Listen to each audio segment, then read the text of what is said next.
welcome to this week's Fireside Chat with Jesse. I am joined today by Valerie Jester, President of Brandywine Capital. Thanks for joining me, Valerie. Oh, welcome to my fireside. So Yeah, I mean, I feel so out of my element, especially when your Zoom turned on and I'm like in one of my clients' conference rooms, no fire, and then you have a fireplace. I'm like, and a real fireplace too, not the electric one I got off of Amazon like 4 years ago. this real deal, very old, but very workable, and the absolute pride and joy of my husband. So I figured what better place to talk by the fireside than by Sure, mine, but sure. it's still I was going to say, because on. thank you for not lighting a fire because you'd probably be melting. If Maybe we should do these next year and do in the summer poolside chats. That's fine. That's fine. Yeah, You can yeah, do I that. think that would work. Yeah, it's better than being in a conference room. That's absolutely for sure. Well, Valerie, thanks again for joining me. For those people who probably, hopefully, there's not many people that have not met you, but for those fortunate few that haven't, do you mind just kind of introducing yourself and your career? Sure. I'm Valerie Jester. I'm president of Brandywine Capital Associates. Been in the industry, just thinking about it with you, 40 years now, exactly to this point, and long road, but have been fortunate enough to be most of this road my own boss and owner of my businesses. Had a few sales along the way, but ended up coming back to it, and also had the fortune of being the first woman chair of the ELFA back in 2006, 2007. Excellent. And my first conference was ELFA 2005. I think I was on a plane from Newark with 5 people going to Boca Flying into the hurricane zone. because the conference was still going on. Come on down, it'll be great. That was an interesting call. Yeah. And then I met you because I golfed. I got to golf with Craig, your husband. Yeah. Yeah. No idea. They're probably like, who's this like 23-year-old kid? Like, what is he doing? Like, He had a blast. He always asks about you. But that day was so beautiful. I know. Literally, I guess the calm before the storm. But and then that evening happened. It was Well, it was so wild because we had such a beautiful event planned, and Mike Fleming, who was the president of the ELFA at that time, was retiring at the end of that year officially, and we had decided to give him a grand farewell event in Palm Beach on the night before that golf tournament. okay. And those of us that were involved with it had to be down there, let's say Friday. So we all came down to beautiful weather, and there was this storm that was headed toward Mexico, and no one was worried. And the event comes for Mike, and it starts to be clear that, oh wow, this is going to come back. And all of a sudden, everybody starts bailing out on the conference, and rightly so. I mean, that was a good call, and the LFA supported that. Yeah. But those of us that were there and had to be there well before the conference, yeah.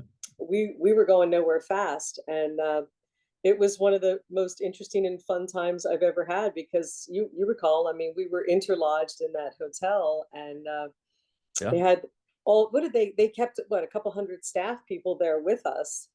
And remember, I think it was safer for the staff to be in the hotel than it was for them to try to get back home. So absolutely. And I mean, as it turned out, they had a generator. We didn't have air conditioning, but we didn't need it because the weather was so beautiful. But we just had like a couple 100 pounds of shrimp and all this food that we had to eat.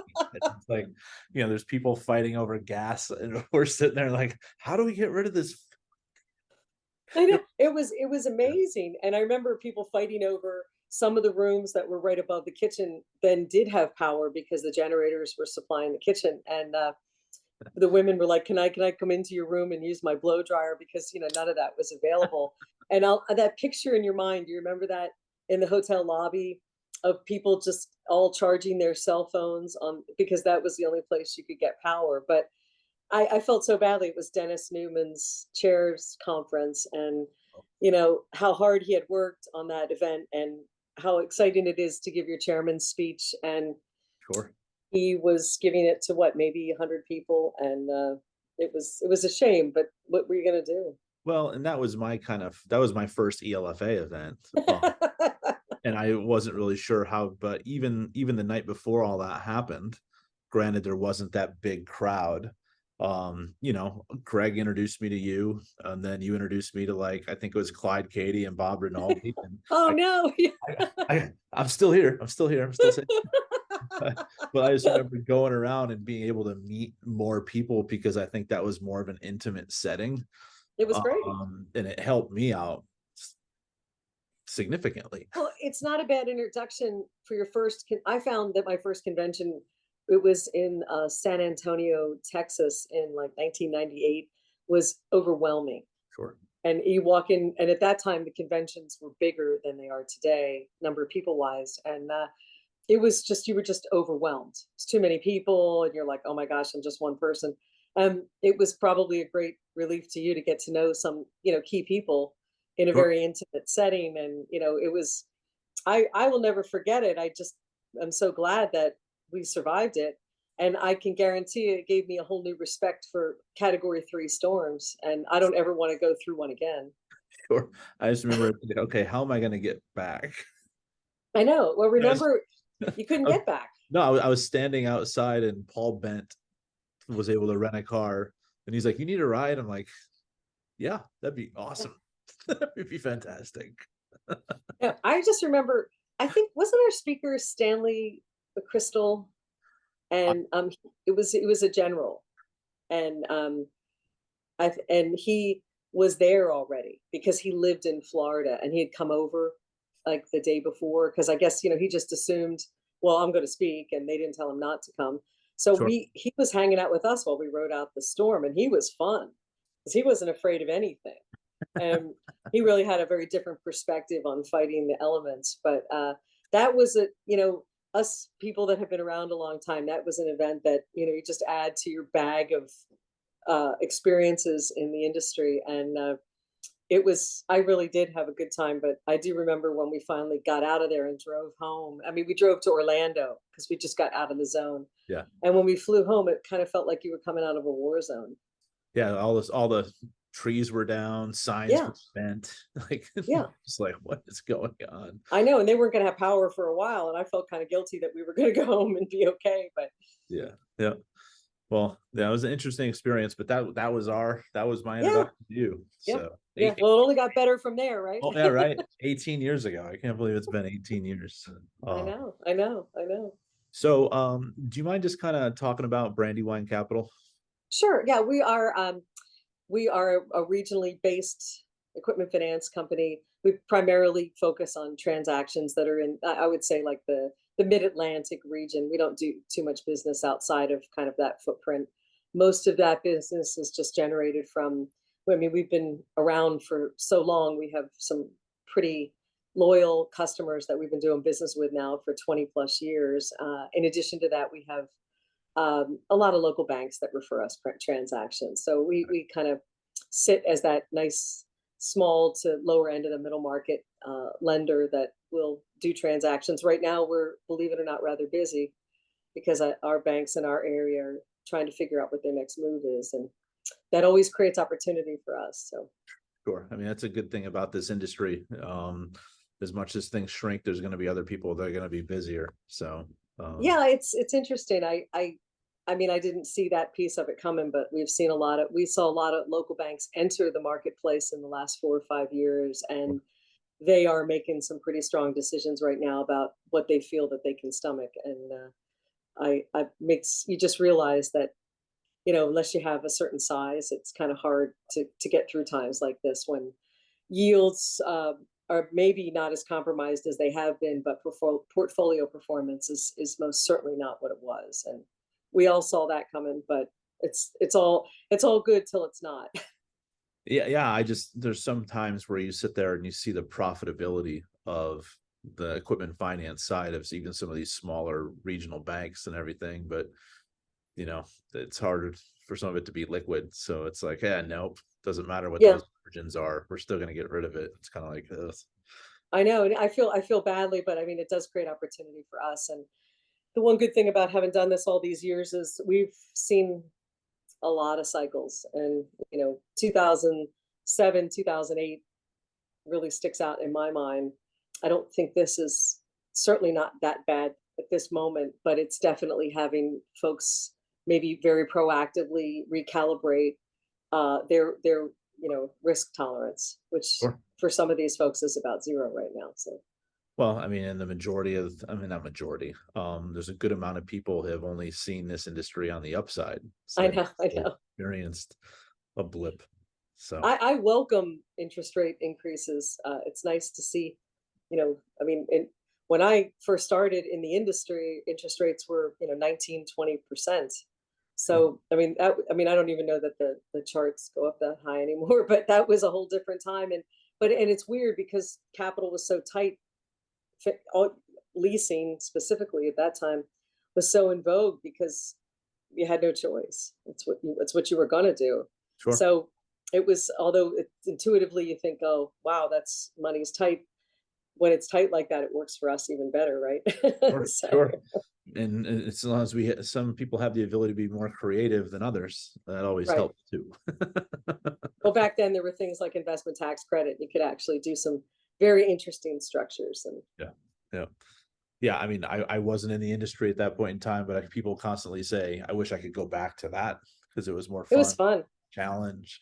It's like, oh, how do you have this deal? Okay, we can figure out a way to get this done, and you just figure out a way to structure it accordingly. So, Well, I got my start when I got out of school. I went to work for a company called ARI, which is one of the larger uh, automotive fleet lessors in the United States. And, who knew about that, right? And I went to work for this company, and what a blast. And so they're representing, Mary Kay, and they'd order, 1,000 pink Cadillacs a year. Well, that's fun, right? And we, the parent company owned all the name dealerships. And so you were not only procuring the vehicles, but actually doing full maintenance programs and dealing with, very large finance leasing transactions for DuPont and a lot of the pharmaceutical companies. And we actually had Chuck E. Cheese as our client, which was really fun because these vehicles would get drop shipped into a plant in Kansas City, and then these big rubber mouse heads would get put on them. ah, And I learned a lot, but that was fun. And just the whole cycle of how long these vehicles are kept, and how the tax credits affected the pricing. And I loved it. It was a great first job. so you've started Brandywine. I don't even know how many years ago, but It's been 22. Yeah. and were you on? And what made you want to go from, I guess, being a person in organization to, you know what, I'm going to go do this myself? Well, it's weird. I started I started in the fleet leasing aspect of things, and then GE Capital headhunted me away from that company to them. Okay. And everybody's got GE. We all worked for GE at some point. So I went to work for them and in their fleet side of things, and then moved over to equipment. Okay. And when you're young, you just take risks. And in my late 20s, I did some research, and I thought, I don't want to. They were doing large deals, but I thought I want to do small ticket. So I started my own business. And what I didn't know was everything, and I'm so glad I didn't, because I never would have taken that risk. But I wasn't married, and I had no responsibilities, and what the heck? So I figured it out. I just learned by the school of hard knocks. And back then, there was, the funding was pretty plentiful for people that would sell transactions off. And I started the predecessor company to Brandywine in 1987, and started out and just started plugging away. And before we knew it, we were very fortunate and had some great relationships, and we were able to build the company fairly significantly. And in 1996, I sold it, and I sold it to First Sierra. Okay. So, and we were part of that roll up that I guess now is what all these iterations later is what Ascentium, I guess, or that group is Ascentium. So Interesting. we did yeah, so I did not know that. So that's yeah, we did. okay. They did a roll up of maybe 7, 8 companies like mine, and took that public. And we So I'm trying to think now. So that I sold in the fall of 1996. We went public in May of 1997.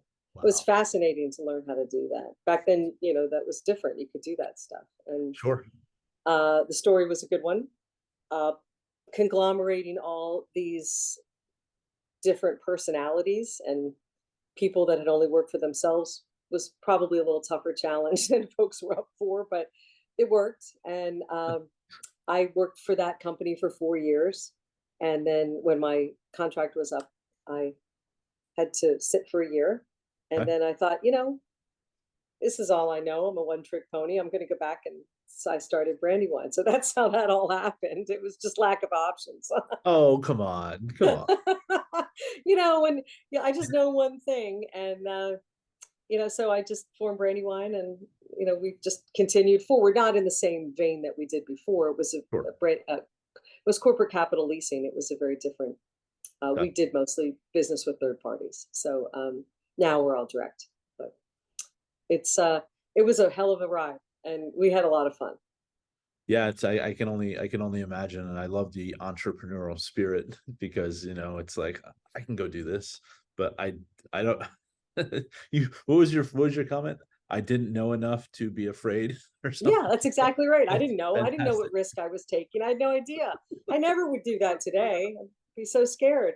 But I'm so glad that I did. And I was, certainly had some not always great things happen along the way, but you learn from it. And Sure. I think all these years later, I have, you know, hopefully finally figured this out. But I love this industry, and I feel so blessed. I mean, just by luck, it worked out so well for me. And to be my own boss, I think I'm pretty sure I couldn't work for anybody else. So it's a good thing.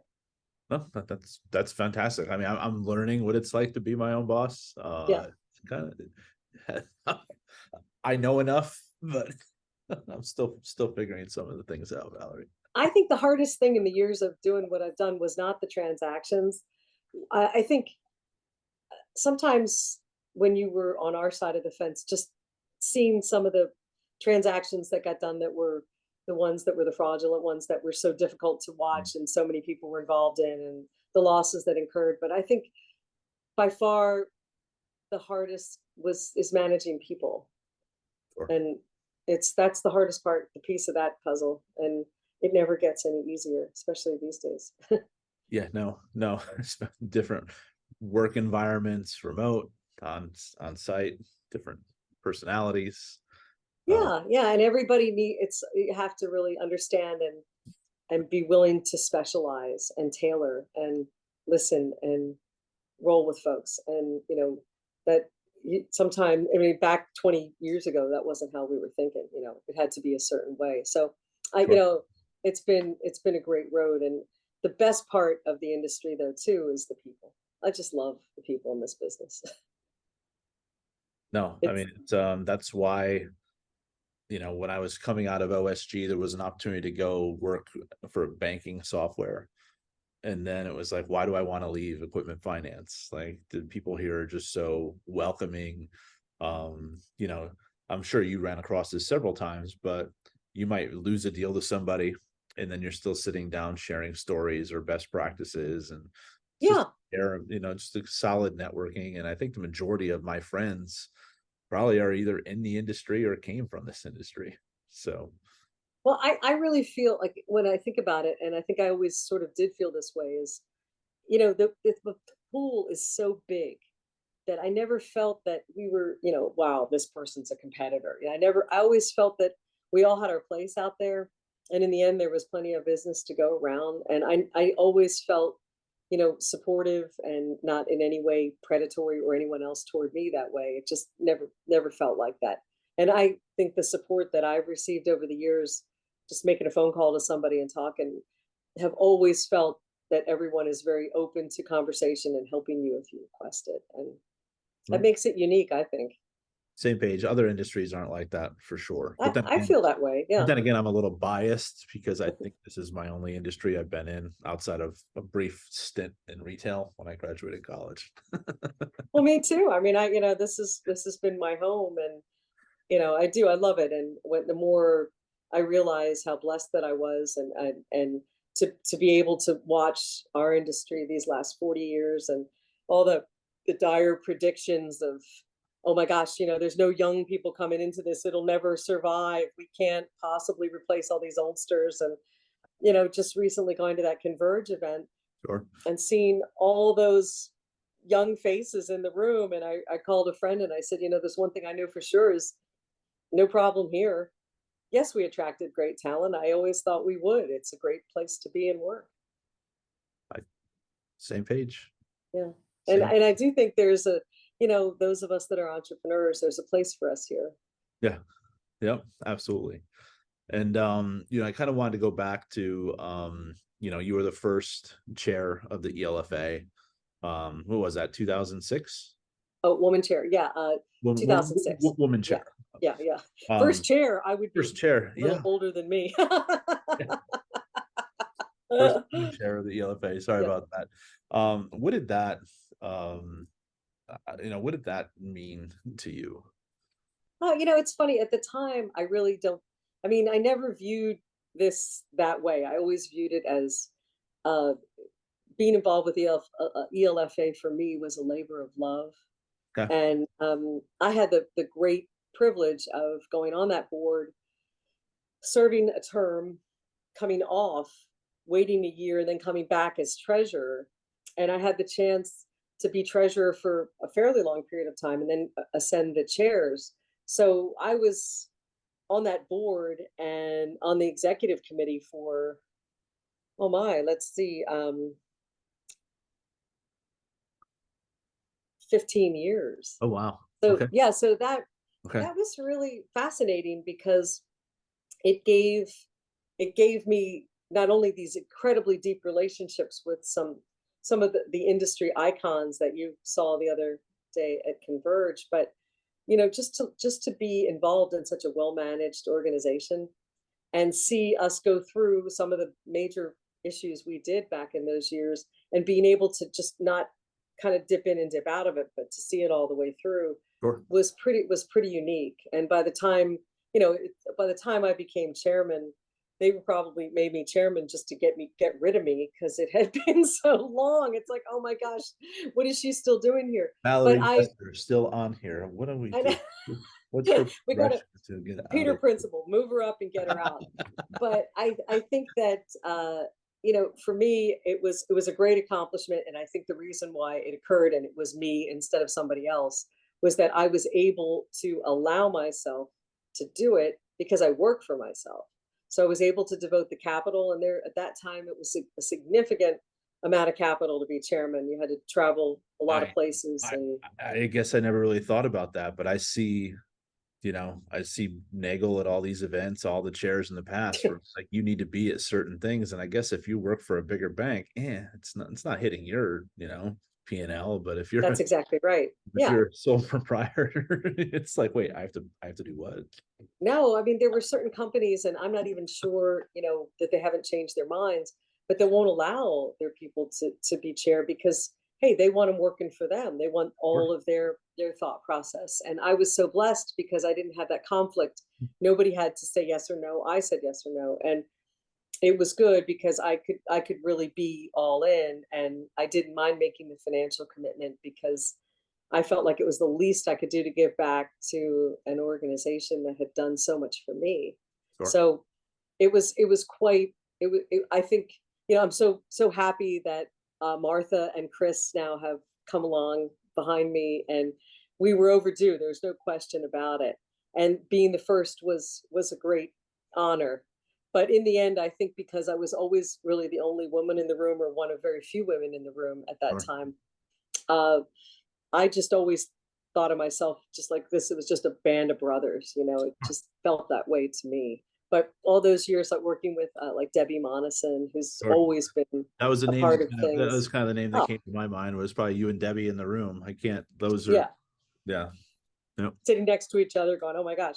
But no, she's just a fabulous person and a great friend. And you talk about another self-employed, entrepreneurial woman. I mean, that's Debbie to the nines. And it was a great time to be chair. And I was fortunate because at that time, the chair visited Europe and Australia, and I think they still do to a degree, but back then that was right before everything sort of collapsed. And Well, I was gonna say, at least it wasn't like 2 years later where you're like, no, no, no, no, no, wait.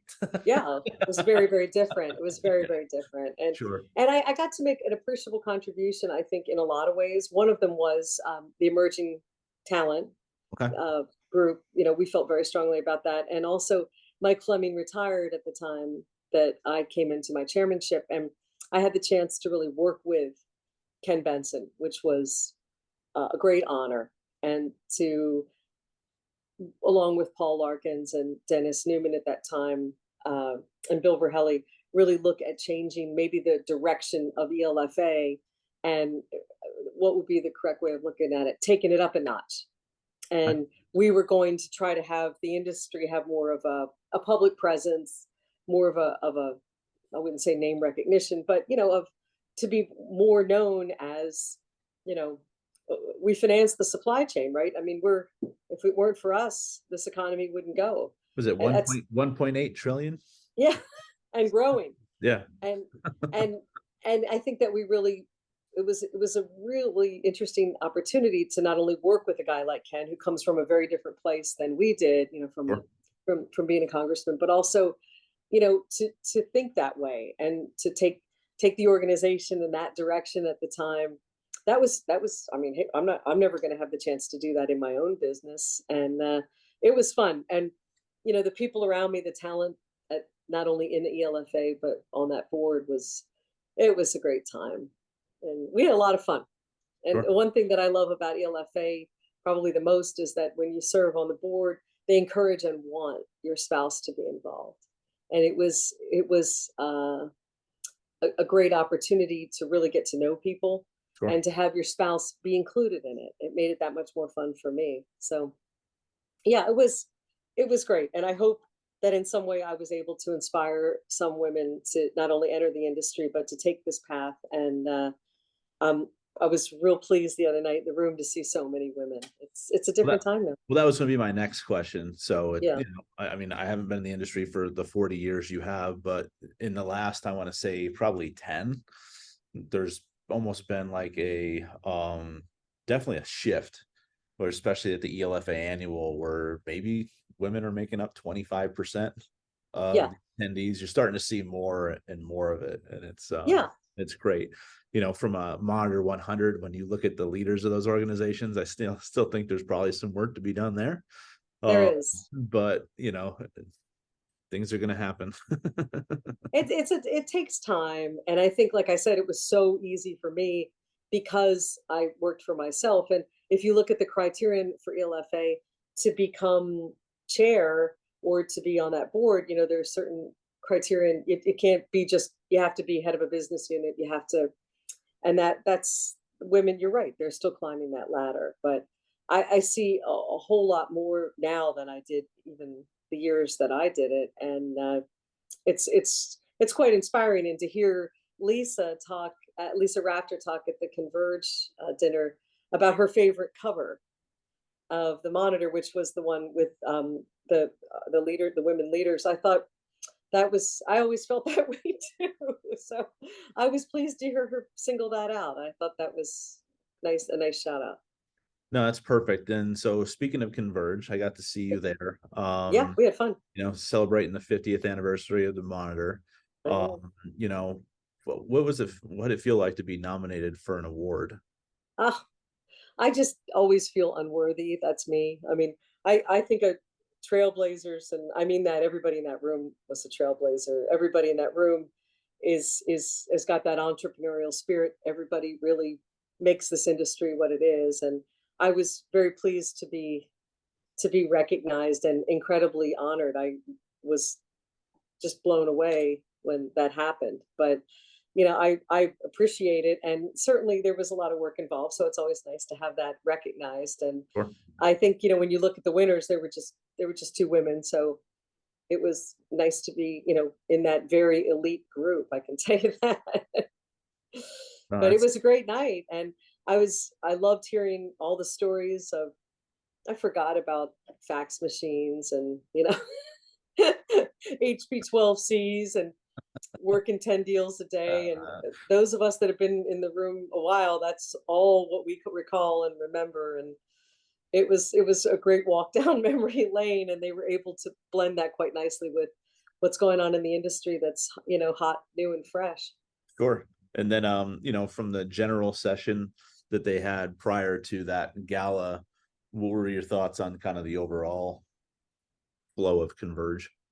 I thought that all the attendees were blown away by the content.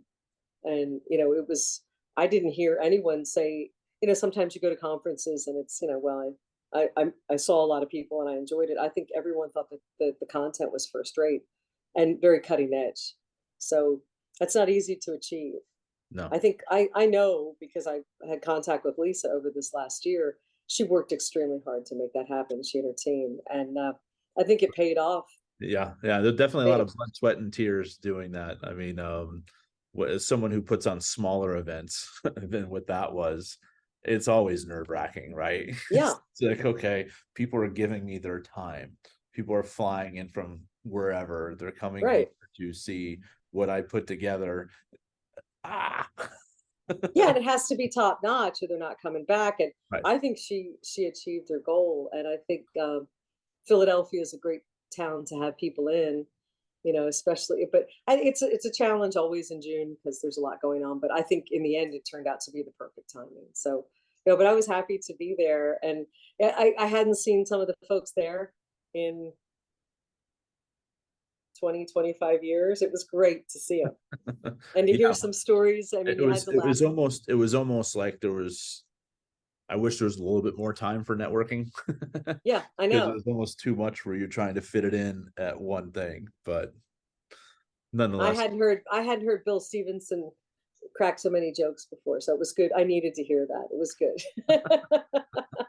He was fun. It was fun, but it was a great time, and I'm incredibly honored and just completely taken by surprise by that one. So, Well, I mean, definitely extremely well deserved. So, well, thank you. It was, but as I said, I hope now in these last years of my career, which might not be last, maybe a decade more to go. I hope I can make a difference. So you got plenty of time to go. One of these we'll celebrate, Valerie's 50th year in equipment finance.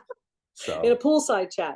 No, you know what? In my mind, I still think I'm 40. So I hopefully will be around for a while. There you go. Absolutely.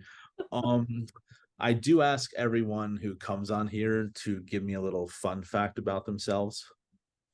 So anything you'd like to share with the audience? Wow, a fun fact. I don't know. That's a good one. You mean like a funny story or something? What makes you tick, I guess, outside of Brandywine Capital and equipment finance? Golf. Okay. I'm an avid golfer. Yeah, love to golf. Yeah. How often do you get to go out? Do you beat Craig? I used to not, but can't say this too loud. Yeah, I do now. But I love it. Usually I get to play 2-3 times a week, and I'm blessed. So I love to do it. And when I have the opportunity, when the major tournaments come around here, and they do, I have been certified to be a volunteer. And the last time that, so the BMW championships were here 5 years ago. They were held at a club called Aronimink, which is a beautiful legacy club down on the main line of Philadelphia. And I was a player driver, and I got to drive the players around. That was not a bad volunteer thing. Just make sure whatever you do, don't knock them out of the car or something. Yeah. But I had complete access to them all the time. And it was really fun, and to drive like Mark Leishman around, and so I had all this list of questions that I would ask people. I figured, hey, if I'm going to trap a professional golfer in the car with me for half an hour, I'm going to get some pointers. Absolutely. Or you make them sign a waiver, which is really just an autograph on a piece of paper in order to ride with you. I mean, you get creative.